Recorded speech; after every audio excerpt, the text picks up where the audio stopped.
Chuyện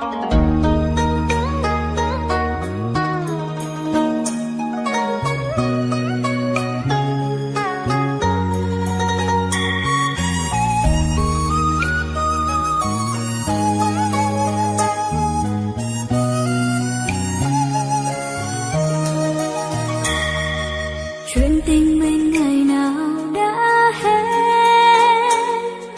khi anh mang giấc mơ xa vời, để em cô đơn nỗi sầu nhìn yêu thương kia phai màu.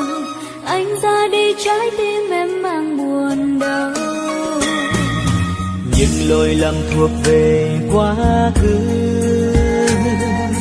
anh xin em hãy quên đi để cho anh được quay lại, được yêu em bao tháng ngày, tay trong tay với nhau trên đoạn đường dài. Được yêu em là điều may mắn của anh xin em hãy cho anh cơ hội sửa sai. Dù rất muốn yêu anh thêm lần thứ hai, nhưng cảm giác con tim thật sự lo sợ. Hãy tin anh thêm một lần này nữa thôi, anh hứa sẽ yêu em không hề đổi thay.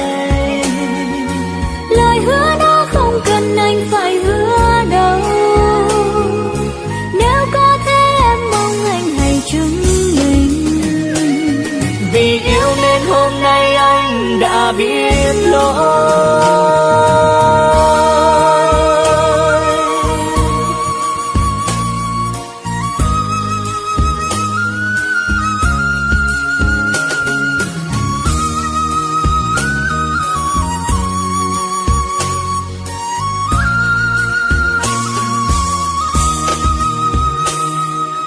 Những lỗi lầm thuộc về quá khứ, anh xin em hãy quên đi để cho anh được quay lại, được yêu em bao tháng ngày, tay trong tay với nhau trên đoạn đường dài. Được yêu em là điều may mắn của anh xin em hãy cho anh cơ hội sửa sai. Dù rất muốn yêu anh thêm lần thứ hai, nhưng cảm giác con tim thật sự lo sợ. Hãy tin anh thêm một lần này nữa thôi, anh hứa sẽ yêu em không hề đổi thay. Lời hứa đó không cần anh phải hứa đâu, nếu có thế em mong anh hãy chứng minh. Vì yêu nên hôm nay anh đã biết lỗi, được yêu em là điều may mắn của anh xin em hãy cho anh cơ hội sửa sai. Dù rất muốn yêu anh thêm lần thứ hai, nhưng cảm giác con tim thật sự lo sợ.